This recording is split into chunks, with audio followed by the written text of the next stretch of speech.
I say, hey, I come there every Thursday, me and my son, and he's on the spectrum. I'm just trying to be mindful because he gets anxious when he has to wait. But I would like to order mac and cheese and bacon. We'll be there in about 15 minutes, and they said we can't do that, and I was like confused. I was like, but I'm there every Thursday, and unless you're new, you have to have seen me there. And I mentioned, well, what about like when people order to go? They say, well, they're taking it. Like, well, can't you just do that and I just eat it there while I order my food? And like, no, and then let me speak to a manager, and they said they couldn't do it.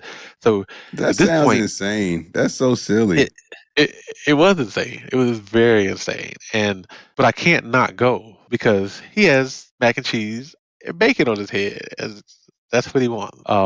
So we get there and I order, and they just so happen to not have crayons or any type of Oh my toy. So gosh.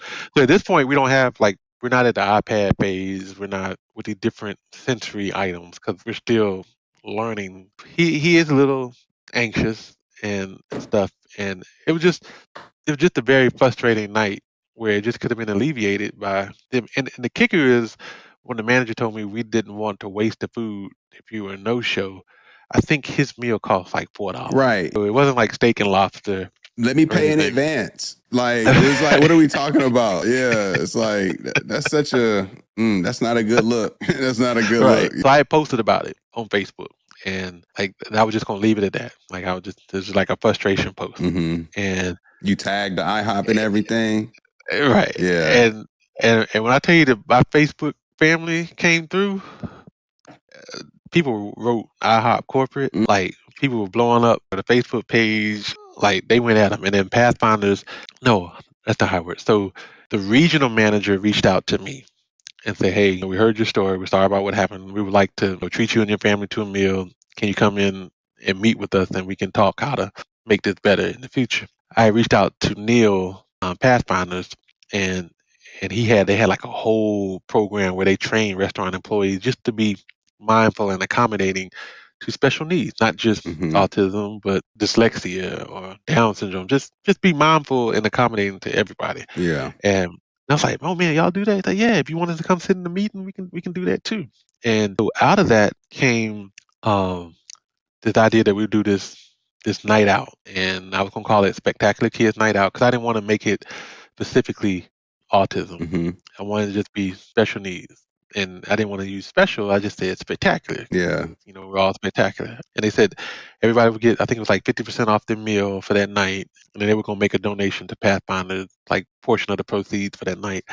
And we had like a sign out front. Lori Ray's, she's an officer with and Tara Bond, they're both officers with the Autism Intellectual. I always forget what IDD is stands for because I never used that term. Hmm. But they're the task force with the Montgomery County Police. And when they came and they had like officers and the fire truck and stuff, and it kind of became like a nice little environment for the kids. And it wasn't that big. And an officer raised asked me to come over to this table, and this is the thing that hit home the most with me. And it was this lady. She had her daughter, and she had two daughters that she had adopted from China. And not important that they're from China, but they both had Down syndrome. Hmm.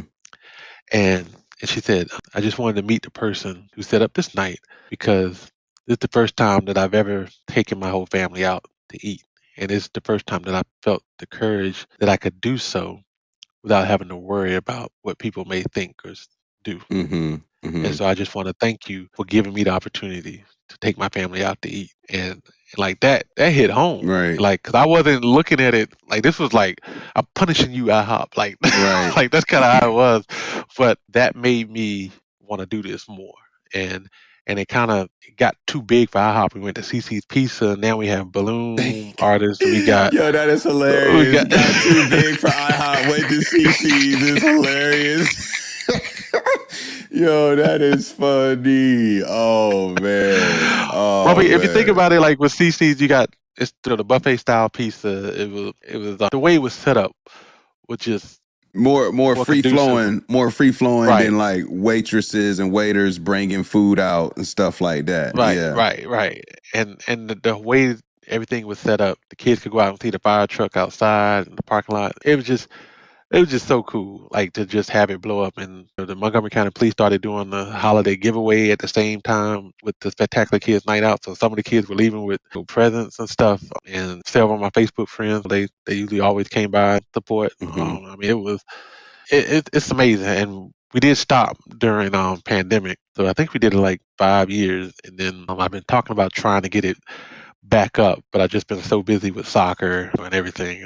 But that is something I do want to get back because I just saw how many. I want to say we had about 150 Wow. people the last time we did That it. was So pre-COVID? yeah, free COVID. Wow. Yeah, that's a So pretty big deal. Yeah, it is a pretty big deal. Like to be able to provide that safe space for families because it is a challenge. Like there's no other way of really framing that. And it's a challenge for so many different potential reasons, whether that just be internal challenges that you deal with as a parent, and then the nature of right, just challenges of the actual physical environments that you're in and what it takes to right. manage in those environments versus what other parents may have to experience. So it is definitely something that, yeah, like if you're not doing that now, do you like are you still connected with that community? Would it be simple enough to start it back up, or what would that take? It would be. I would just have to. Well, one, DC didn't make it through COVID. Like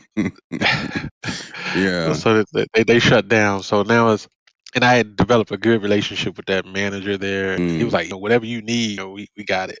I would just have to start over with a new restaurant and just start talking to the manager, say, hey, this is what I would like to do. Is this something we can do here? I want to have balloon artists, a puppeteer, different thing. It just, as opposed to me just saying, hey, remember what we did last year? You ready? I'm about right. to do it again. I just got to kind of start from scratch. So, So is it fair to say, because a lot of, there may be parents listening, their kids may have special needs, they may have reservations, hesitations, things that they're processing.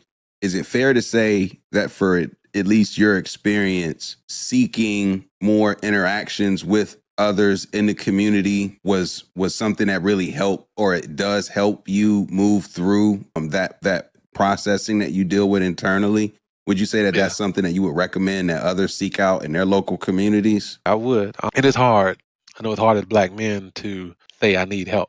Mm, That is hard. And to get past that and accept the help, that right there can just open so many avenues for you. And I think that is a tough bridge that we have not been able to just willingly cross. So just being able to acknowledge that you need help and it help, because one thing with autism, like early intervention is really a big key. mm. Like as soon as you find out, you gotta, jump on and get as much therapy as you can, occupational speech, as much as you can get early on can help you later on. And that time that I hate to use the word, but time you're being stubborn or reserved, In you're denial. wasting. Yeah, it's hurting the child more. And I understand it's tough. So I'm not saying that I'm not trying to be inhuman about it because it took me a while. Mm, But so I thought I get it. I mean, it's hard to ask for help. It's hard to even open up yeah. and getting past the open up phase and then saying, hey, I need help.